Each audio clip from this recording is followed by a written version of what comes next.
ख्वाजा आसिफ साहब अपनी स्टोरी के ऊपर कायम हैं। अप्रैल 2019 में मुस्लिम लीग नून को जो है वो ऑफर की गई थी कि जनाब आप पंजाब अभी टेक ओवर कर लें, दिसंबर तक जाके जो है वो आप वफाक भी ले लीजिएगा। मैंने इस स्टोरी को दोबारा थोड़ा सा मजीद डिग किया है, तो उस वक्त जो DGISI थे तो वो तो मौजूदा आर्मी चीफ थे जनरल आसिम मुनीर। ये सब कुछ वहां से हुआ था। उन्होंने ये क्लेम किया कि जी वो मीटिंग मेरी उन साहब के साथ हुई। तो उन्होंने कहा मैं जेल में था, एक मीडिया ओनर मुझसे मिलने के लिए वहां पे आए।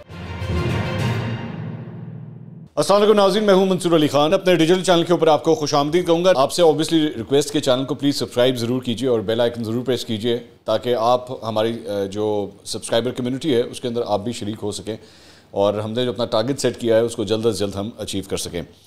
कल हमने एक वीलॉग किया था और उस वीलॉग के अंदर बेसिकली मैंने जिक्र किया था ख़्वाजा आसिफ साहब ने जो कल इंटरव्यू दिया था। उसके बाद एक पूरा एक सोशल मीडिया के ऊपर मैं देख रहा हूँ तूफ़ान आया हुआ है और ख्वाजा आसिफ साहब का इंटरव्यू का ख़ास तौर पे वो पोर्शन जिसके अंदर उन्होंने ये कहा कि अप्रैल 2019 में मुस्लिम लीग नून को जो है वो ऑफ़र की गई थी कि जनाब आप पंजाब अभी टेक ओवर कर लें और दिसंबर तक जाके जो है वो आप वफाक भी ले लीजिएगा। और उसके बाद एक दूसरी ऑफ़र जो है वो मार्च 2021 के अंदर दोबारा की गई।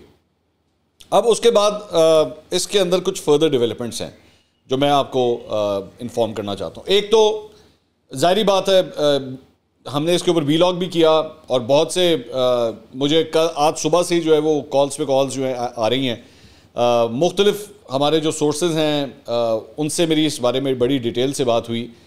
लेकिन जो सबसे इम्पॉर्टेंट बात है जो मैं आपके साथ शेयर करना चाह रहा हूँ वो है कि इस मामले के ऊपर मेरी ख्वाजा आसिफ साहब से आज दोबारा बात हुई है। तो मैंने इस स्टोरी को दोबारा थोड़ा सा मजीद, जिसे कहते हैं ना, मजीद डिग किया है स्टोरी को। मैं यहाँ पे एतराफ़ करना चाहूँगा कि हो सकता है मेरी एक कोताही हो या कुछ भी, कि मैंने इस स्टोरी के ऊपर जब उन्होंने ये गुफ्तगू हो रही थी उस इंटरव्यू के दौरान तो शायद मुझे थोड़े से क्वेश्चंस और करने चाहिए थे। At that time I felt कि शायद मैंने जितना को इसको ट्रीट करना था शायद मैंने कर लिया है। लेकिन बाद में जाके कभी कभार होता है ना, वो जिस तरह एक बैट्समैन खेल रहा होता है और वो अगर किसी बॉल के ऊपर आउट हो जाता है तो फिर बाद में जाके ना उसको 36 और उसको याद आता है कि मैं इंज भी खेल सकता थी, मैं इंज भी खेल सकता थी। तो कभी कभार आपके इंटरव्यूज़ जब ख़त्म हो जाते हैं तो बाद में आपको एहसास होता है कि यार इसके ऊपर तो ये वाला सवाल भी बनता था, तो ये सवाल भी बनता था।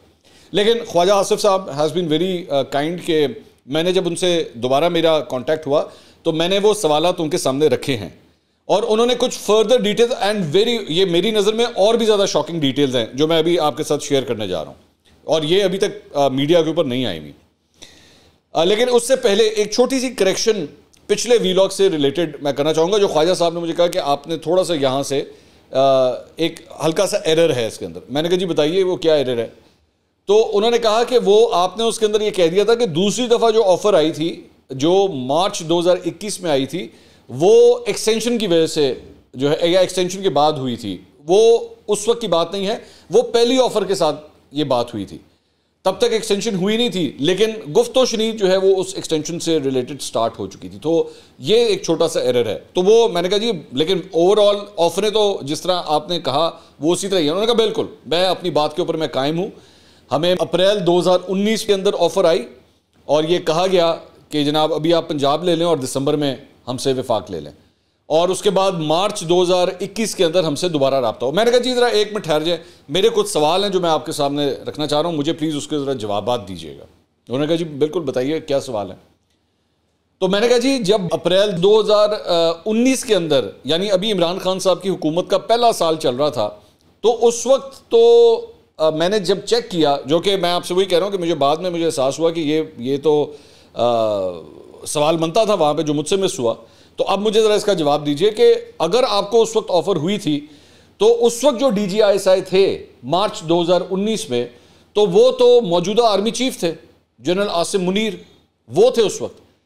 तो क्या आप ये कह रहे हैं कि ये सब कुछ वहाँ से हुआ था? उसका उन्होंने जवाब दिया कि नहीं, ये उन्होंने कहा मेरी अंडरस्टैंडिंग के मुताबिक वो इस सारे चीज़ में उस वक्त ऑन बोर्ड नहीं थे और ये उनसे अलग ये चीज़ जो है ये हैंडल हो रही थी, which was very surprising for me. तो मैंने कहा जी ये फिर किस तरह पॉसिबल है कि ये किस तरह हुआ, फिर मुझे ज़रा थोड़ा सा एक्सप्लेन करें। अब इसमें से कुछ चीज़ें मैं आपको खुद बता रहा हूँ कि मैं डिलिबरेटली मैं उसको इसलिए रोक रहा हूँ क्योंकि उन्होंने मुझे कहा कि ये ऑफ द रिकॉर्ड है। सो इसलिए मैं चंद चीज़ें मैं आपको बिल्कुल खुद अनाउंस कर रहा हूं कि वो चीज़ मैं शेयर नहीं कर सकता, क्योंकि मैं चाहूँगा कि अगर कल को ख्वाजा साहब खुद उसको शेयर करना चाहें तो ये उनका प्रेरोगेटिव है, क्योंकि ही इज़ अ विटनेस ना, वो एक स्टोरी के बारे में बात करें। मेरा नहीं बनता कि मैं वो नाम लूँ या मैं फर्दर डिटेल्स बताऊँ। तो जितनी डिटेल मैं आपको बता सकता हूँ वो मैं ज़रूर बताऊँगा, वो मैं आपके साथ शेयर कर रहा हूँ। सबसे पहले आ जाएँ पहली ऑफ़र के ऊपर।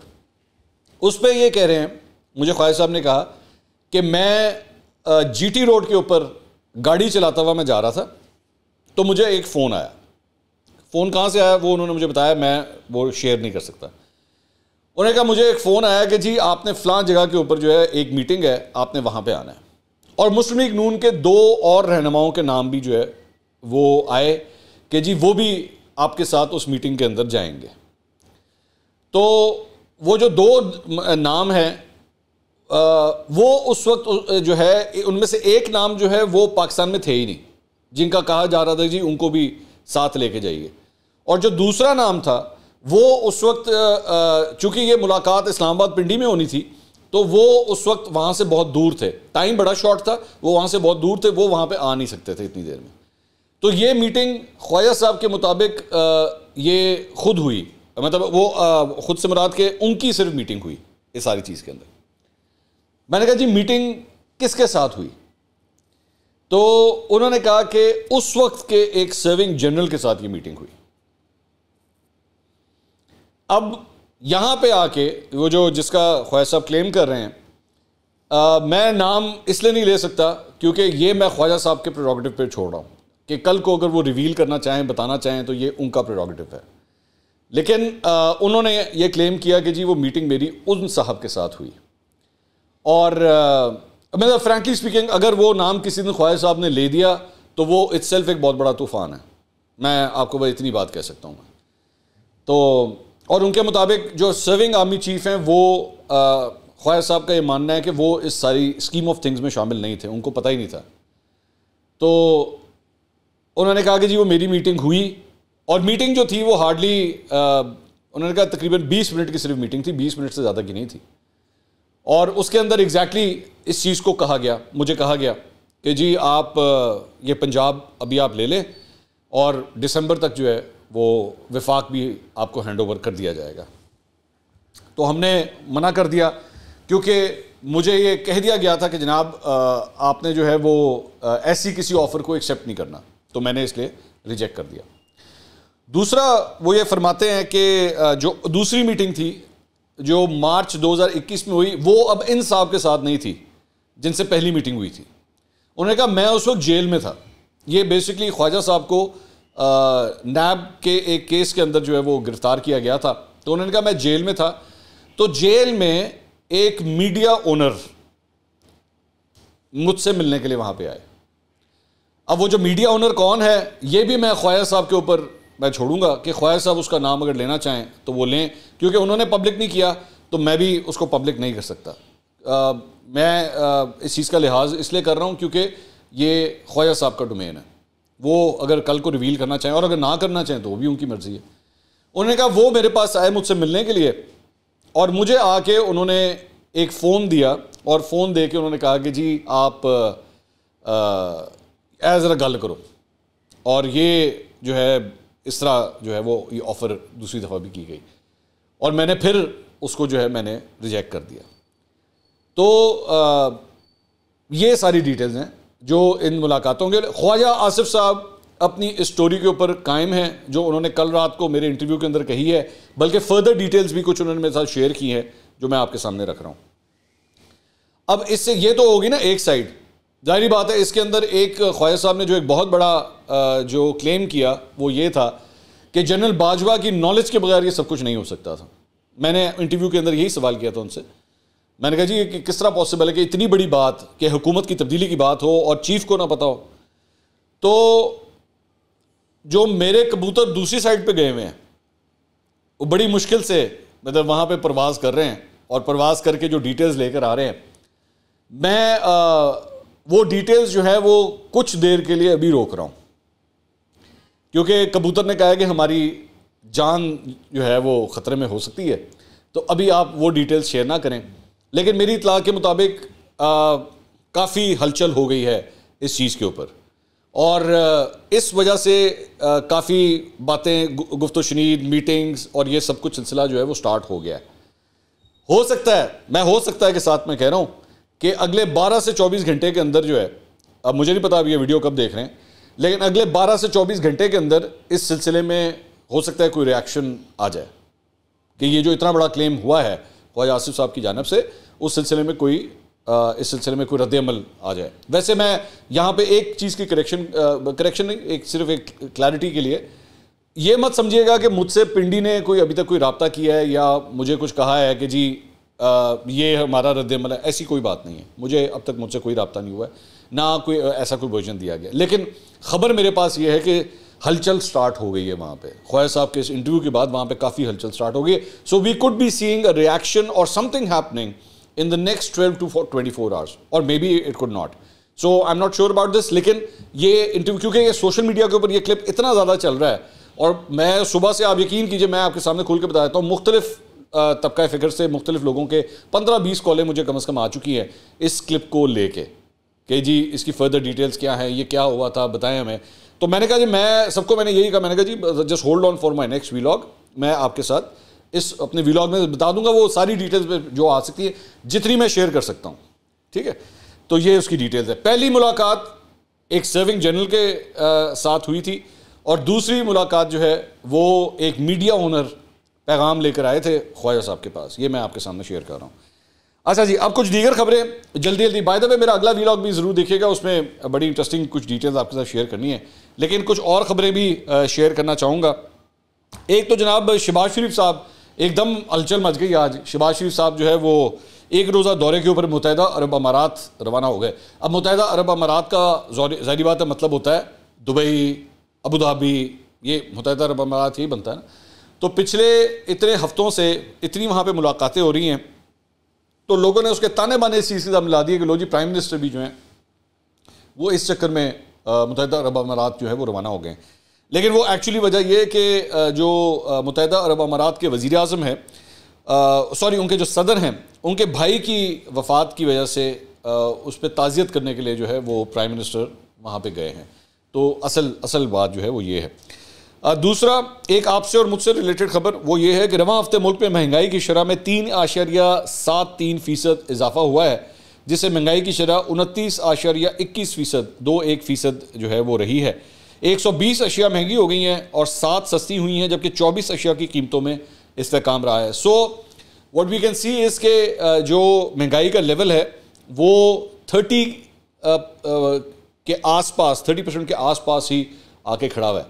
ये ज़हन में रखिएगा कि ये तकरीबन 40-45 तक चला गया था और 30% के आसपास आके भी ये हुकूमत इस बात का क्लेम कर रही है कि जनाब असी महंगाई से काबू पा लिया। और ये वही महंगाई है जब इमरान खान साहब के दौर के अंदर ये सिंगल फिगर से डबल फिगर, यानी कि 9% से जब ऊपर हुई थी ना, 10, 11, 12, 13, 14, 15 के आसपास चली गई थी, तो उसके ऊपर महंगाई मार्च निकल आए थे। तो आज ये महंगाई 30% तक पहुंची हुई है, ठीक है। तो अभी तक काबू में नहीं आ रही, ये सूरत हाल है। अच्छा जी, इसके अलावा एक और ख़बर के मुताबिक इमरान खान साहब के ख़िलाफ़ जनाब थाना किला गुजर सिंह, वहाँ पे रोज़नामचे में एक रिपोर्ट दर्ज हुई है और वो रिपोर्ट के उस रिपोर्ट के मुताबिक इमरान खान साहब को जब JIT ने बुलाया था इन्वेस्टिगेशन के लिए, तो वहाँ पे आपको याद होगा हमने एक व्लॉग के अंदर एक्चुअली आपके साथ शेयर भी किया था कि इमरान खान साहब ने वहाँ पे ये गुफ्तगू अलेजेडली की थी कि जी वक्त जो है वो तब्दील हो जाता है और कल को हमारी हुकूमत भी आ सकती है।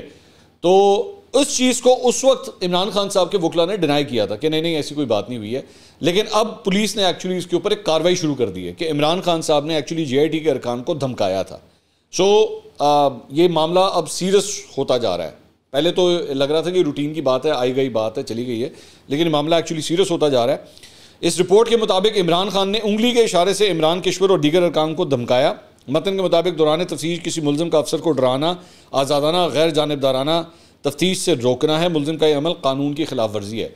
अब मैं सिर्फ 1 मिनट के लिए मैं सोच रहा हूँ कि ये उंगली से किस तरह धमकाया जाता है। मतलब मैं सिर्फ सोच रहा हूँ, मैं एंज करके की तरीका हो सकता है कि उंगली से आप किसी को धमका, या एंज ही होएगा, मैं तेन छड़ांगा नहीं, मैं ये इस तरह की कोई बात होगी। बहरहाल इमरान खान साहब की उंगली से भी अब मसला पड़ गया है। मतलब मैं बात जो है वो यहाँ तक आ गई है कि उंगली से भी मसला पड़ गया। अच्छा जी, अली मोहम्मद खान साहब पाकिस्तान तहरीक इंसाफ के रहनुमा, हमने आपको पिछले व्लॉग में बताया था, उनको रिहा कर दिया गया है। उनका एक वीडियो पैगाम सामने आया है। उन्होंने कहा है कि 9 मई वाक़यात में मुलविस होने का झूठा इल्ज़ाम लगाया गया। 9 मई को जिसने भी गलत किया उसको सज़ा मिलनी चाहिए। फ़ौज मजबूत होगी तो मुल्क मजबूत होगा।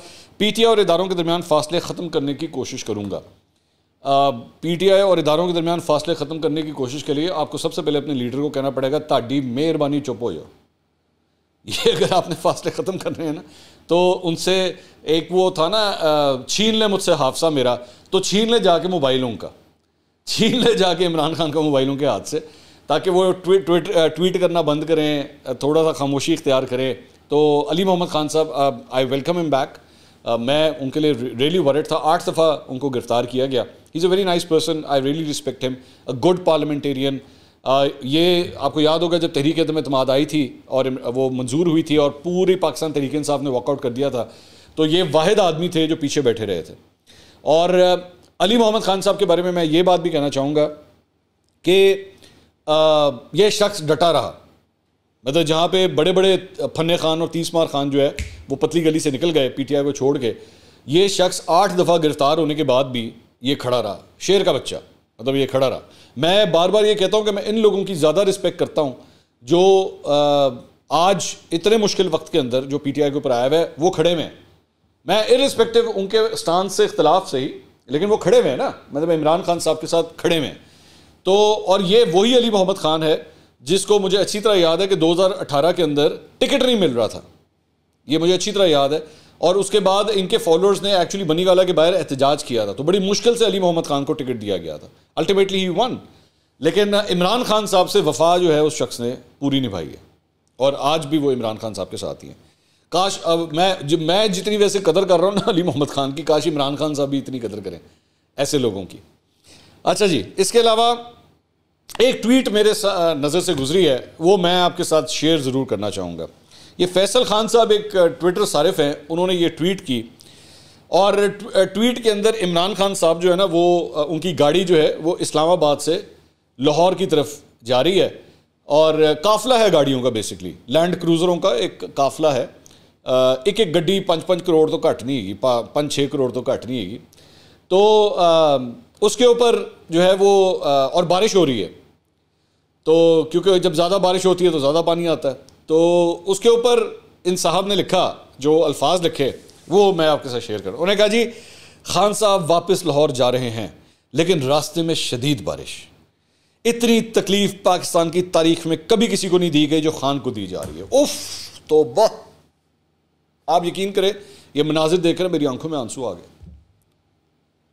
जड़ी सड़क हैगी ना, ये एग्जैक्टली जहाँ की ये वीडियो शेयर की हुई है, ये कलर कहार के आसपास का एरिया। आजकल ना मैं इस्लामाबाद लाहौर इतना मैं जा रहा हूँ कि मैं आपको मोटरवे का ना एक एक कट बता सकता हूँ, एक एक मोड़ बता सकता हूँ कि किड़े वाला मोड़ है, तो कलर कहार का मोड़ है, ये उसके पास ही एक जगह है, ये वहाँ से गाड़ियाँ जो हैं वो गुजर रही हैं। लेकिन आप तकलीफ़ देखें, आप तकलीफ़ देखें, खान को कितनी तकलीफ़ हो रही है कि बारिश के अंदर वापस जा रहे हैं।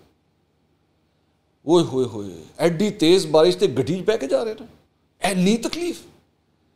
आपको पता है कि लैंड क्रूज़र की जो छत है वो चोना शुरू कर देती है, ज़्यादा बारिश हो ना तो उसमें से टिप टिप पानी आना शुरू हो जाता है।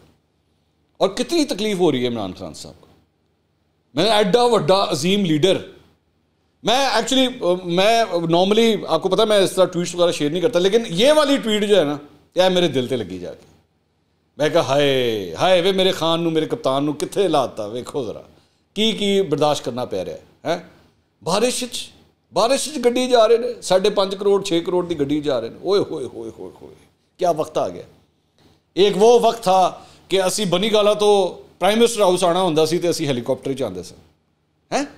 वो जो बेसिकली जो मेरे ख्याल में टाइम शायद 15 मिनट का भी नहीं होगा जो सफ़र करना होता था, वो हम हेलीकॉप्टर से करते थे। तो हज सानू इस्लामाबाद तो लाहौर लैंड क्रूज़र गड्डियां जाना पै रहा है। और इतनी मुश्किल में जो सबसे ज़्यादा मुश्किल में कोई चीज़ होती है ना, जब इतनी बारिश हो रही हो तो गड्डी का टायर होता है। गड्डी का टायर सब तो मुश्किल हालात होता है ना, स्लिप ना हो जाए। तो उस टायर की और इमरान खान साहब की ज़िंदगी आज एक बराबर हो चुकी है। बस इसी बात का डर है, वो भी ना स्लिप कर जाए तो खान साहब भी ना स्लिप कर जाए। वाह वाह वाह यार, वैसे कमाल किस्म के आपने ना वो ये लौंडे लपाड़े क्रिएट किए। क्या अकल है इनकी, क्या सोच है। ओ भाई, मोहतरमा बेनज़ीर भुट्टो ना हामला थी, शी वॉज प्रेग्नेंट, और वो जाके अदालतों के चक्कर लगाती थी। एक उनकी जो वो होती थी ना पेशी, वो सक्खर में होती थी, तो उसी दिन या अगले दिन दूसरी पेशी पिंडी में होती थी। उस औरत के साथ ये होता था, और आपको इस बात के ऊपर जो है वो चढ़ गया कि जनाब वो देखो गड्डी जड़े इस्लामाबाद तो लाहौर जा रहे हैं, तो बारिश हो रही है। आप लोगों के कानों में भी आज जो है ना बिलावल भुट्टो का वही बयान याद आ रहा होगा कि जब ज़्यादा बारिश होती है तो ज़्यादा पानी आता है, तो फिर देखो तकलीफ तो होती है कि लैंड क्रूज़र तुहानू जाना पैंदा। कमाल है, वैसे सीरियसली कमाल है जनाब। ये अब तक की अपडेट्स थी। खबरें और भी काफ़ी हैं और मैं इंशाल्लाह अगले वीलॉग में उसे कवर करूँगा। अगली वीडियो में आपसे दोबारा मुलाकात होगी। अल्लाह हाफ़िज़।